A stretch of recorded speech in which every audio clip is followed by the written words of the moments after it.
అరెరే వాటర్లో వెల్లుల్లిపాయలు వేసేస్తుంది ఏంది అనుకుంటున్నారా? అయితే మ్యాజిక్ చూడాల్సిందే, స్కిప్ చేయకుండా ఎండ్ వరకు చూడండి. హాయ్ అండి, వెల్కమ్ టు మై ఛానల్. ఈరోజు నేను ఒక మంచి కిచెన్ టిప్ చెప్పబోతున్నాను. ఎండ్ వరకు స్కిప్ చేయకుండా చూడండి, రాని వాళ్ళు నేర్చుకోండి. ఒక్కొక్కసారి ఎవ్వరు మనకు హెల్ప్ చేయడానికి ఉండరు కదా, అలాంటప్పుడు ఈ టిప్ని కంపల్సరీ ఫాలో అవ్వాల్సిందే.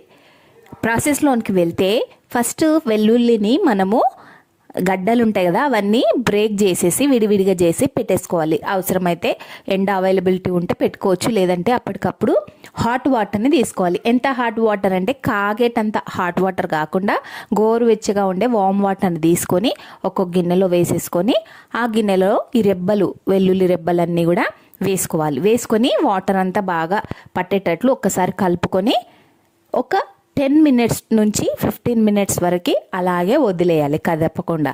ఆ తర్వాత ఆ నానినటువంటి వెల్లుల్లి రెబ్బల్ని బాగా గట్టిగా కలపాలన్నమాట. అంటే ప్రెస్ చేస్తూ అదిమి కలుపుతూ రిమూవ్ చేసినట్లు అనాలి ఫింగర్స్తోని.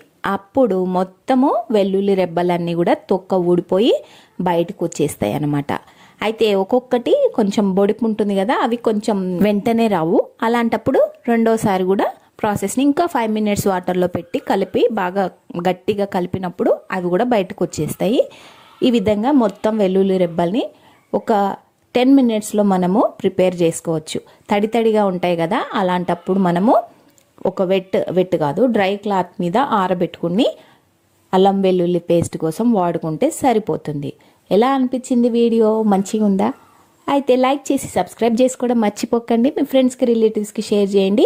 ఇలాగే JCMN కుకింగ్ వ్లాగ్స్ని సపోర్ట్ చేయండి, ఎంకరేజ్ చేయండి. Thank you for watching.